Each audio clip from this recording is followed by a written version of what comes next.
Wait for 2 minutes. Everyone is joining.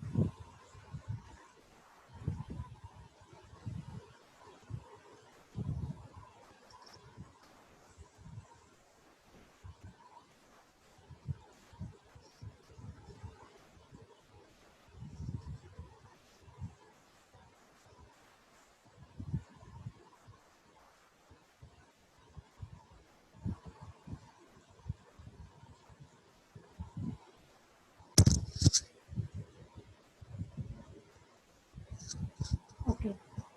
So in previous lecture we have seen what is symbol table, how we are using it.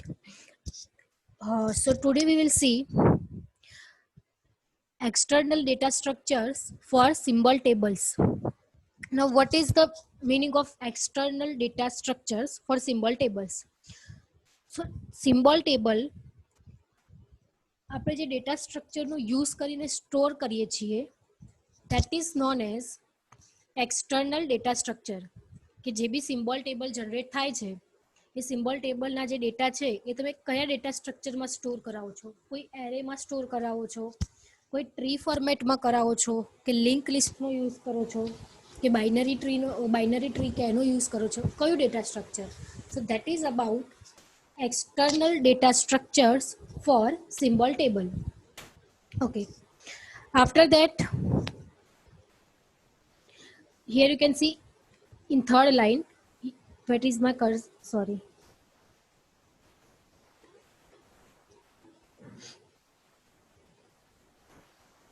So that is external data structure. That is how we are representing our symbol table, how we are storing the data of symbol table. That is about external data structure. After that, internal data structure.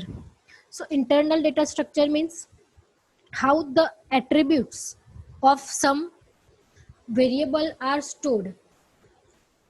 Like તમે કોઈ integer value store કરાયેલી છે તો internally કેવી રીતે store છે, that is internal data structure.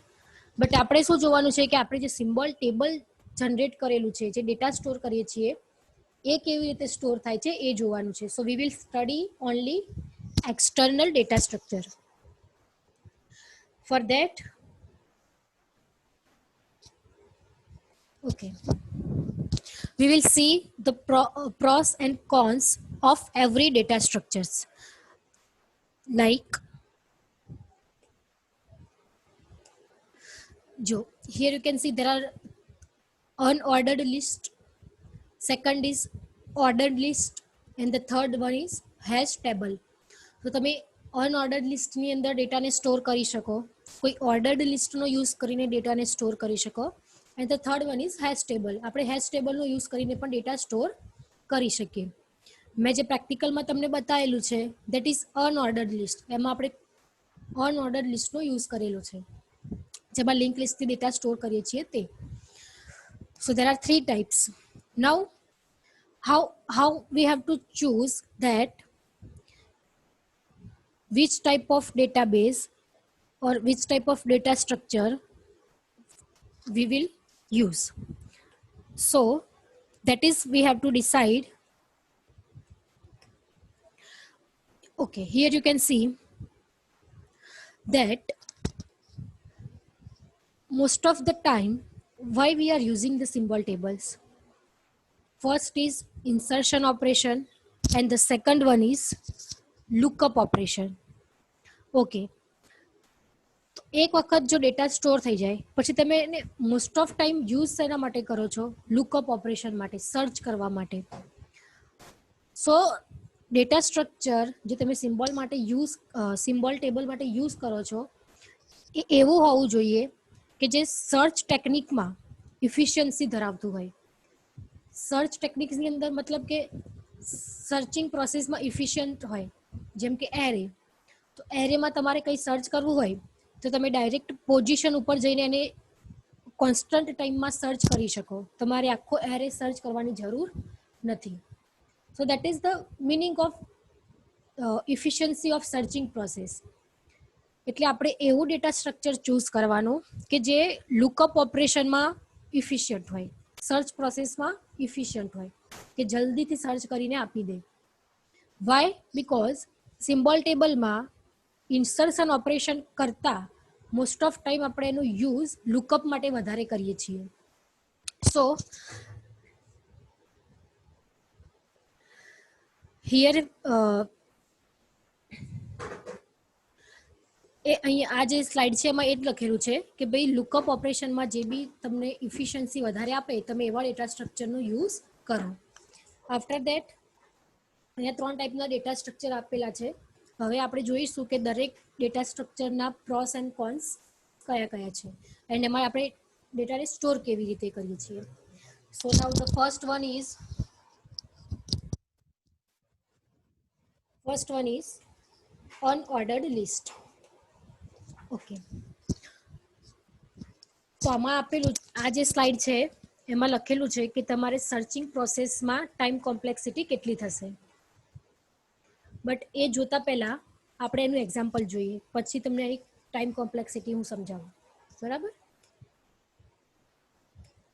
Okay, આ એક પ્રોગ્રામ આપેલો છે. બરાબર, અહીંયા જુઓ, main, this is our main. એની અંદર બે ગ્લોબલ વેરિયેબલ ડિક્લેર કરેલા છે, એ અને બી. એમાં એક પ્રોસિજર છે એટલે કે ફંક્શન છે, દેટ ઇઝ પી. એક પેરામીટર છે, દેટ ઇઝ એક્સ. પછી પી ની અંદર ફરીથી લોકલ વેરિયેબલ આર એ. પછી આ જે બી છે એ ગ્લોબલ જ છે, જો એને ફરીથી ડિફાઇન નથી કર્યું એઝ અ લોકલ. તો તમે આ બીનો યુઝ અહીંયા કરેલો છે and this is hour x. પછી એન્ડ ઓફ પી એન્ડ પછી કોલ ઓફ પી. તો આ એક તમારું પ્રોગ્રામ છે.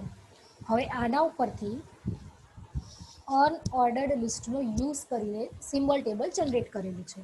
તો એ હવે નેક્સ્ટ સ્લાઇડમાં જોઈએ કે કેવી રીતે જનરેટ કર્યું છે.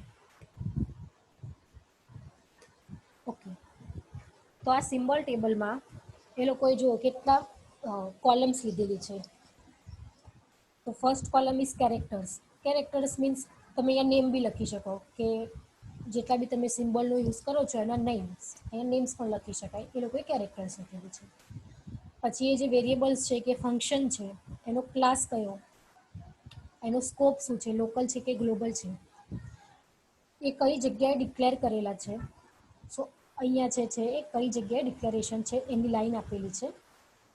એન્ડ ફોર્થ ઇઝ કઈ જગ્યાએ તમે એને રેફરન્સ કરેલું છે કે કઈ જગ્યાને ડિફાઇન કરેલા છે. And the third one is other attributes, કે એને રિલેટેડ જે બી અધર એટ્રીબ્યુટ્સ હોય તે. તો આ રીતે એક સિમ્બોલ ટેબલ એ લોકોએ જનરેટ કરેલું છે. આપણે ફર્સ્ટ જોઈએ, ફર્સ્ટ સિમ્બોલ ઇઝ મેઇન. આ તમારો પ્રોગ્રામ છે. તેમાં આપણે સૌથી પહેલી program is a keyword. Program is a keyword. So main જે છે એ આવશે સૌથી પહેલા. તો એ લોકોએ લખ્યું છે કે ભાઈ મેઇન, એનો ક્લાસ શું છે તો કે પ્રોગ્રામ. સ્કોપ શું છે તો ગ્લોબલ માટે આ લોકોએ 0 યુઝ કરેલું છે. એન્ડ કઈ જગ્યાએ ડિક્લેરેશન છે એની તો કે લાઈન 1 ઉપર. બરાબર. પછી સેકન્ડ, નેક્સ્ટ કયો વેરિયેબલ આવે છે એ, એના પછી બી. ઓકે, તો અહીંયા જુઓ, ધીસ વન એ, એનો ક્લાસ તો એને કહેવાય વેરિયેબલ. ગ્લોબલ છે એટલે 0. કઈ લાઈન ઉપર ડિક્લેરેશન છે એની, લાઈન 2 ઉપર. લાઈન 2 ઉપર. અને એને કઈ જગ્યાએ યુઝ કરેલો છે તો જુઓ અહીંયા લાઈન 11. 1 2 3 4 5 6. આ જે એ યુઝ કરેલો છે ને ત્યાં લોકલ વાળું છે. અહીંયા જુઓ, આ જે અમારું કર્સર છે તે એ લોકલ છે. આપણે આ ગ્લોબલનો યુઝ ક્યાં થયો ને એ જોવાનું. બરાબર. હું એ કાઉન્ટ કરું છું તો 1 2 3 4 5 6 7 8 9 10 and 11. 11 ઉપર તમે અહીંયા ગ્લોબલને શું કરેલું છે, રેફરન્સ કરેલું છે, એટલે કે કોલ કરેલું છે. તો અહીંયા શું લખેલું છે એ લોકોએ, લાઈન 11. બરાબર. તો આ રીતે તમે પ્રોગ્રામમાંથી જોઈને આ ટેબલને જોઈ લેજો. આ રીતે આ ટેબલ બનાવેલું છે. એના પછી ફરીથી એ વેરિયેબલ આવ્યો. જુઓ, સૌથી પહેલા મેઇન, સોરી, મેઇન એ બી, પછી આ જે ફંક્શન બનાવેલું છે તમે પી, પછી એના પેરામીટર્સ તો કે એક્સ, પાછું વળી એની અંદર લોકલ વેરિયેબલ દેટ ઇઝ એ. તો આ રીતે છે જુઓ, મેઇન એ બી, ફંક્શન પી, પેરામીટર જે છે એક્સ, અને ફરીથી એક વેરિયેબલ છે દેટ ઇઝ એ. તો એનું સ્કોપ લોકલ છે એટલે અહીંયા 1 લખેલું છે, બરાબર. એન્ડ અહીંયા આવશે, અહીંયા ખાલી એક મિસ્ટેક છે જે તમે જોઈ લેજો, અહીંયા લાઈન 4 લખેલું છે બટ આવશે લાઈન 5. જુઓ અહીંયા 1 2 3 4 એન્ડ 5 ઉપર આપણે એને યુઝ કરેલું છે, બટ આમાં ખાલી મિસ્ટેક છે, અહીંયા તમારે 5 કરી દેવાનું. લાસ્ટ જે છે ને અહીંયા લાઈન 5 આવશે, બાકીનું આખું ટેબલ કરેક્ટ જ છે. ઓકે, હવે આને આ આપણું સિમ્બોલ ટેબલ થઈ ગયું. આને આપણે અનઓર્ડર્ડ કેમ કીધું? બીકોઝ આ જે નામ છે સિમ્બોલ્સના એ તમે જુઓ, કોઈ ઓર્ડર્ડ મતલબ કોઈ અસેન્ડિંગ કે ડિસેન્ડિંગમાં નથી ગોઠવ્યા. યુ હેવ, જેમ જેમ સિમ્બોલ્સ આવતા જાય છે એમ એમ તમે એને સ્ટોર કરતા જાઓ છો. તો there is no particular sequence, no ascending order, no descending order. તો દેટ્સ વાય આને કહેવાશે અનઓર્ડર્ડ લિસ્ટ, બરાબર. ઓકે, હવે આની ટાઈમ કોમ્પ્લેક્સિટી જોઈએ, સર્ચિંગ પ્રોસેસની. That will be order of n. કેમ એવું? તો જોઈએ, સપોઝ મારે આ જે સેકન્ડ લાસ્ટ સિમ્બોલ છે that is x, second last symbol છે ને આ જે એક્સ, એ વાળો સર્ચ કરવો છે. તો હું શું કરીશ, કયો સિમ્બોલ કઈ જગ્યાએ છે લિસ્ટની અંદર એ તો ખબર નથી. તો what will do, we start from first position, we compare, if does not match will increment our position. તો એમ કરતાં કરતાં આપણે આખું લિસ્ટ ચેક કરીશું સર્ચ કરવા માટે, બીકોઝ અનસોર્ટેડ છે, કોઈ આઈડિયા નથી કે ભાઈ કઈ જગ્યાએ શું સ્ટોર હશે. તો કંઈક સર્ચ કરવું હોય તો આપણે આખું જે લિસ્ટ છે એને સર્ચ કરવું, આખું લિસ્ટ સર્ચ કરવું પડશે. Okay, that's why the time complexity of unordered list, that is order of n, that is order of n. તો અહીંયા લખેલું છે લાસ્ટ લાઈનમાં જુઓ, thus the search time is of order of n. સમજાઈ ગયું? તો આ ફર્સ્ટ સ્લાઇડમાં આપણે ખાલી એની ટાઈમ કોમ્પ્લેક્સિટી લખેલી છે કે ભાઈ અનઓર્ડર્ડ લિસ્ટનો યુઝ કરીએ ડેટાને સ્ટોર કરવા માટે, તો સર્ચિંગ પ્રોસેસ માટે જો n એન્ટ્રીઝ હોય તો ટાઈમ કેટલો લાગશે? ઓર્ડર ઓફ n લાગશે. That is about unordered list. Okay, અને અહીંયા એક ધ્યાન રાખજો, મેં જે કીધું તે અહીંયા જે લાસ્ટ જે છે એમાં લાઈન 5 આવશે, આમાં આ લોકોએ મિસ્ટેક આપેલી છે, અહીંયા લાઈન 5 આવશે. થઈ ગયું આટલું? હવે next thing is ordered list. Now what is ordered list? તો આપણે જોઈએ, આમાં બી જ છે. ફર્સ્ટ લાઈનમાં મેં ટાઈમ કોમ્પ્લેક્સ, ફર્સ્ટ આ જે સ્લાઇડ છે એમાં ટાઈમ કોમ્પ્લેક્સિટી લખેલી છે લુકઅપ ઓપરેશન માટેની. ઓકે, હવે જો તમે ડેટાને ઓર્ડર્ડમાં સ્ટોર કરો, ઓર્ડર્ડમાં એટલે અહીંયા જુઓ આ બધું તો સેમ જ હશે, પાછળનું આ જેની રિલેવન્ટ ઇન્ફોર્મેશન છે એ તો સેમ જ રહેશે. ધ્યાન ક્યાં આપવાનું છે? અહીંયા. તો એ લોકોએ જુઓ પહેલાં એ સ્ટોર કર્યો, પછી ફરીથી જે સેકન્ડ એ હતો લોકલ વાળો એ, પછી બી, પછી એમ, પછી પી અને લાસ્ટમાં એક્સ. સો આસ્કી ઓર્ડર કહીએ આપણે કે પછી જે બી કહેવું હોય એ ઓર્ડરની અંદર આ લોકોએ ડેટાને શું કરેલા છે? સ્ટોર કરેલા. હવે બેનિફિટ શું થાય? આ રીતે ઓર્ડરમાં આપણે સ્ટોર કરીએ તો બેનિફિટ શું થાય? તો કે time complexity will be reduce. Time complexity will be reduce. How? Okay, તો now I am going to explain you. હવે તમે લોકો બાઇનરી સર્ચ એલ્ગોરિધમ ભણી ગયેલા છો,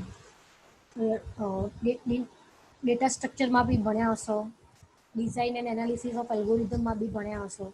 બાઇનરી સર્ચ એલ્ગોરિધમ, એમાં આપણે શું કરીએ છીએ? એમાં પણ અસેન્ડિંગ ઓર્ડરમાં જ એરે હોય છે. એન્ડ એમાં આપણે સર્ચિંગ પ્રોસેસ કરીએ છીએ. કેવી રીતે? સૌથી પહેલાં આ રીતે મિડ વેલ્યુ હોય, મિડ વેલ્યુ એની સાથે કમ્પેર કરવાનું. જો મેચ થાય તો ઠીક, ના થાય તો either left સબટ્રી, either right સબટ્રી.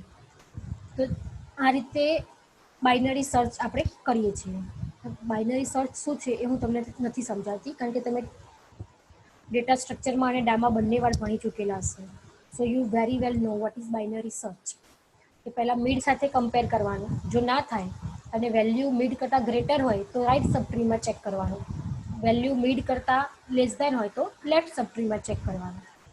And binary search always works with ascending array.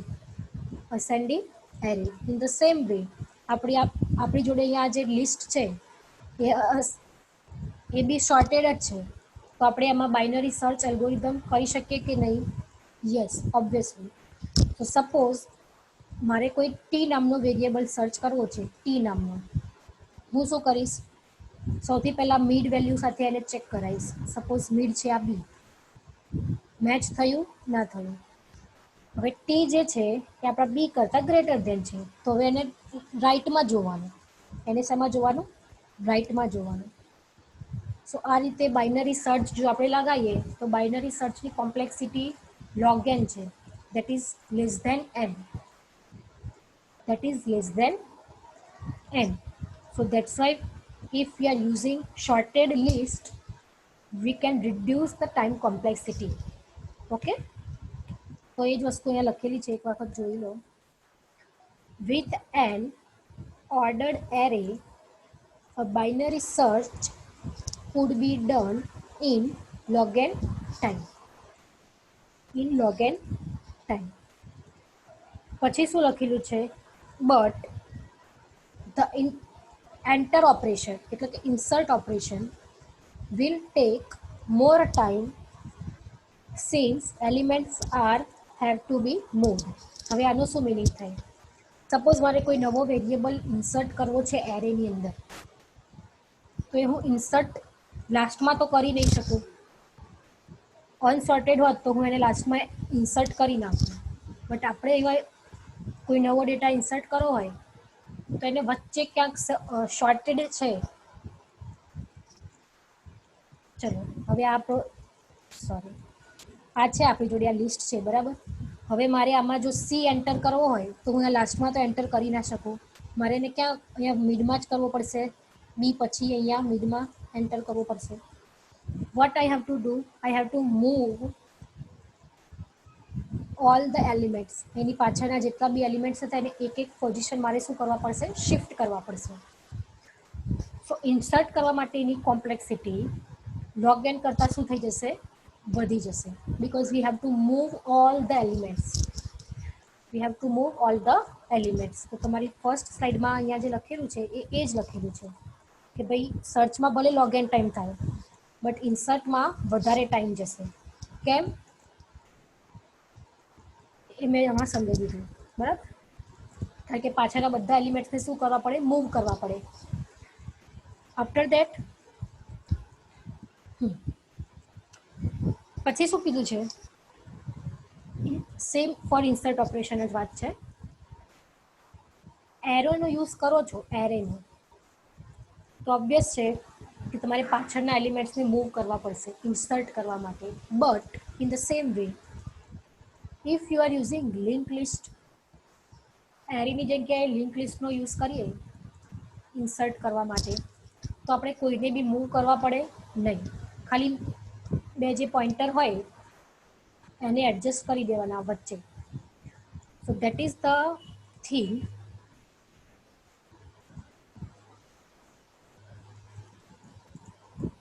જો અહીંયા જ લખેલું છે કે if we are using link list then enter operation would on the average be સિમ્પલર.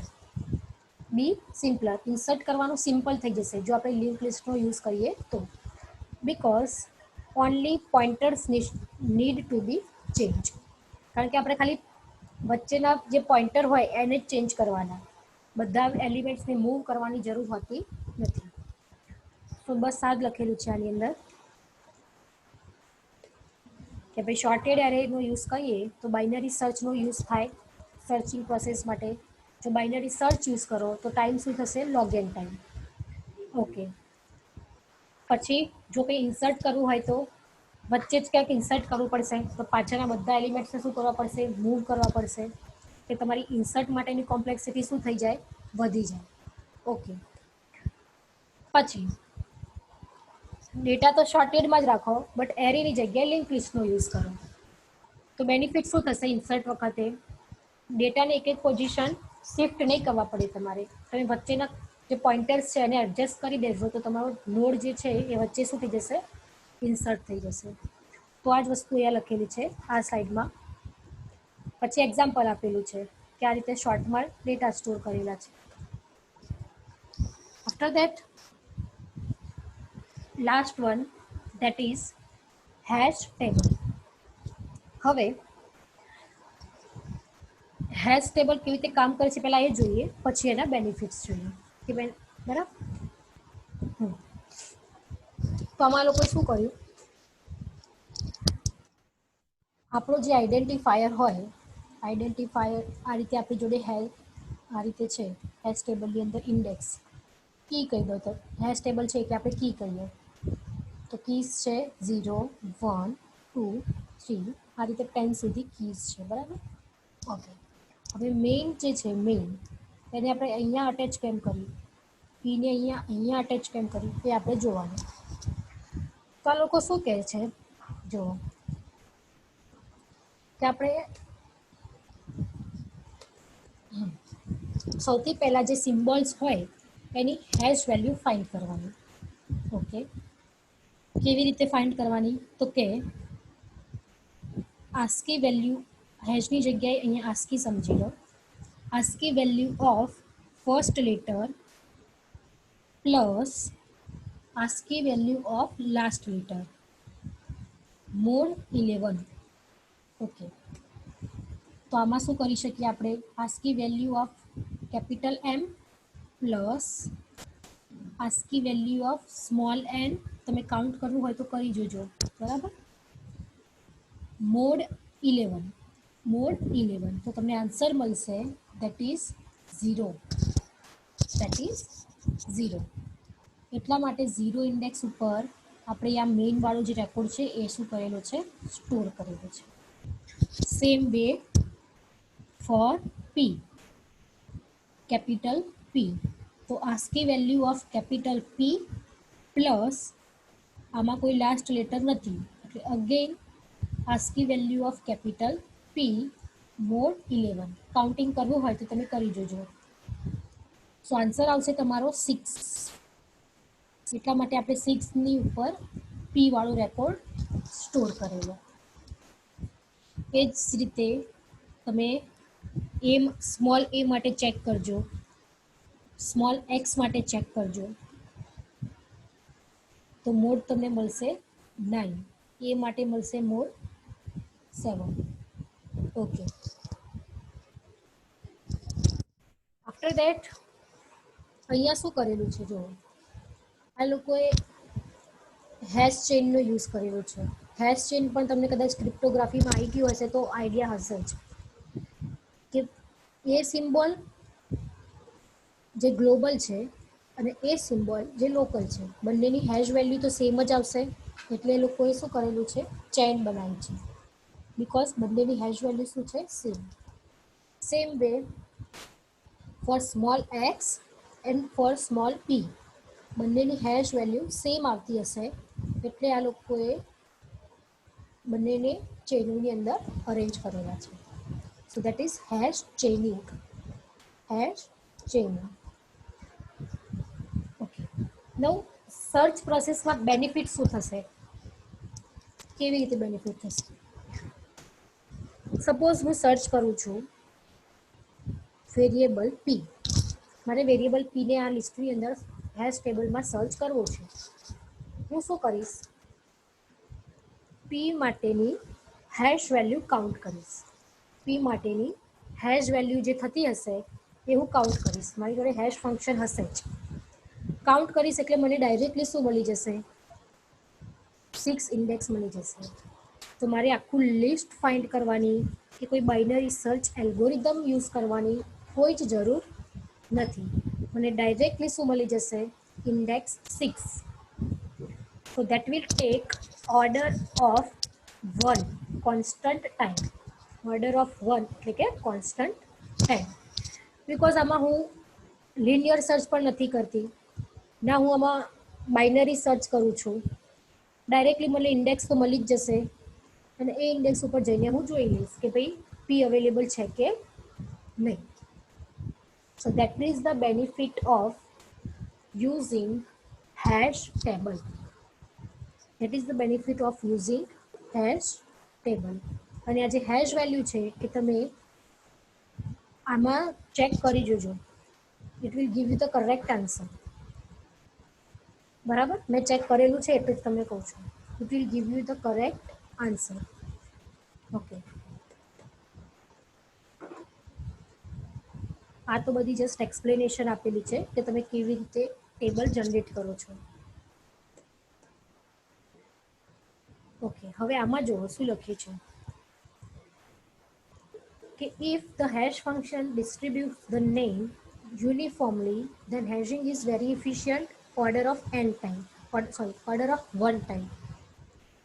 But all worst કેસમાં order of n time થશે. કેવી રીતે? તો હું તમને સમજાવું. હવે એ શું કહે છે કે આ બધા જે નેમ્સ છે, આ બધા સિમ્બોલના નેમ્સ છે, યુનિફોર્મલી ડિસ્ટ્રીબ્યુટ હશે. એટલે કે એક સિમ્બોલ હશે 0 ઇન્ડેક્સ પર, એક હશે 1 ઇન્ડેક્સ પર, એક હશે 2 ઇન્ડેક્સ પર. યુનિફોર્મ જો ડિસ્ટ્રીબ્યુટ કરેલા હશે તો તમને ઓર્ડર ઓફ 1 ટાઈમ લાગશે. પણ વર્સ્ટ કેસ સિનારીઓ થયો, સપોઝ કે જેમાં આખી દરેક સિમ્બોલની હેશ વેલ્યુ 7 આવે છે, એવું અઝ્યુમ કરો કે તમે જેટલા બી સિમ્બોલ છે એ બધામાં હેશ વેલ્યુ તમે ફાઇન્ડ કરી, બટ બધાની હેશ વેલ્યુ શું આવી? 7. તો પ્રોબ્લેમ શું થશે? તમારે અહીંયા આખી ચેઇન કરવી પડશે બધા સિમ્બોલની. અને હવે ચેઇનમાં ફાઇન્ડ કરવા જાઓ તો ફરીથી ટાઈમ તો શું લાગી જાય? ઓર્ડર ઓફ n લાગી જાય. બટ એ જે છે એ વર્સ્ટ કેસ છે. એન્ડ આ ટાઈપનો વર્સ્ટ કેસ પોસિબલ નથી કે ક્યારેક થાય. But we have to consider this type of સિનારીઓ. ફરીથી સમજાવું, બેસ્ટ કેસ અને worst case. Best case means કે દરેક સિમ્બોલ યુનિફોર્મલી ડિસ્ટ્રીબ્યુટ છે. કોઈ 0 ઇન્ડેક્સ પર, કોઈ 1 ઇન્ડેક્સ પર, કોઈ 2 ઇન્ડેક્સ પર. બરાબર, તો હું જ્યારે બી સર્ચ કરીશ 2 ઇન્ડેક્સ ઉપર તો મને ડાયરેક્ટલી એ સિમ્બોલ મળી જશે અને એની રિલેવન્ટ ઇન્ફોર્મેશન પણ મળી જશે. બટ વર્સ્ટ કેસ સિનારીઓ ક્યારે થાય કે આપણા જે બી ડેટા છે એવું બધા જ સપોઝ 7 ઇન્ડેક્સ ઉપર સ્ટોર થયા, બધા સિમ્બોલની હેશ વેલ્યુ આપણને 7 મળી, તો આખી ચેઇન અહીંયા ક્રિએટ થશે તમારી 7 ઇન્ડેક્સ ઉપર. પાછું તમારે ફરીથી એ ચેઇનની અંદર સર્ચ કરવું પડશે તમારું label. So that will take order of n time. So આ જે લાસ્ટ સ્લાઇડ છે તમારી એમાં એટલું જ લખેલું છે કે જો યુનિફોર્મલી ડિસ્ટ્રીબ્યુટ હશે તો order of 1 time, otherwise worst case હશે તો order of n time. Okay,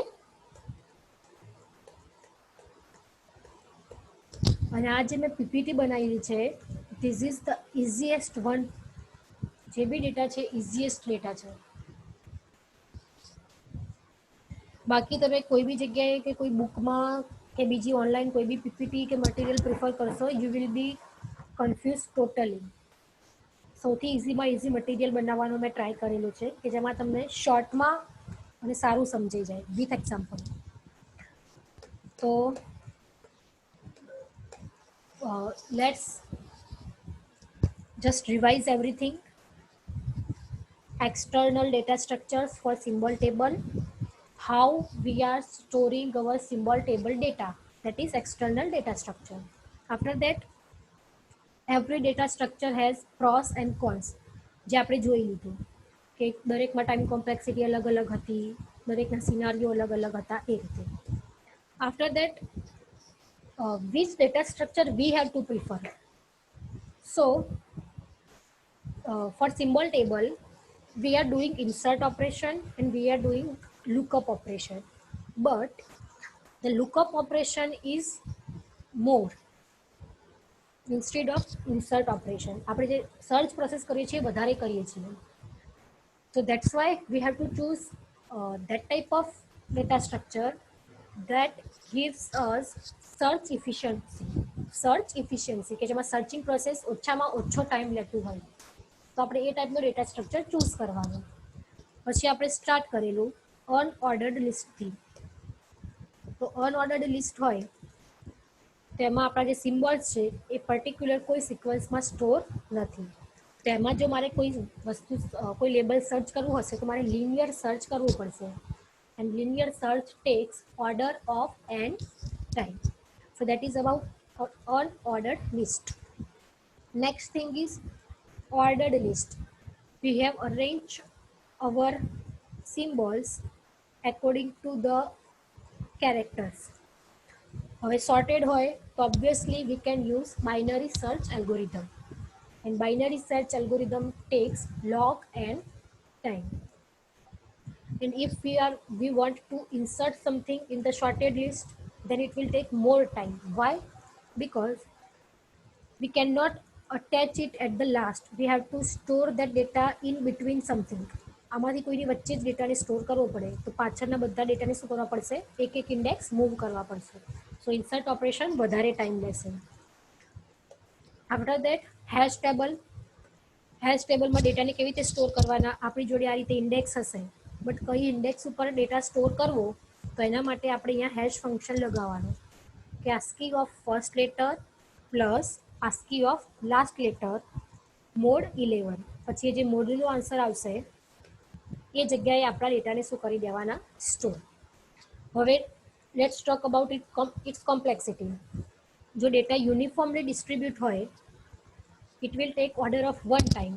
but worst case scenario થઈ ગયો કે ભાઈ બધા જ સિમ્બોલની હેશ વેલ્યુ સેમ આવી, તો તમારે એક જ ઇન્ડેક્સ પર આખી ચેઇન ક્રિએટ થઈ જાય, તો વળી પાછું એ ચેઇનમાં જ સર્ચ કરવા જવાનું, તો it will take order of n time. Okay, so that is all about data structures of symbol table. Okay. So આમાં કોઈને ડાઉટ હોય તો પૂછો.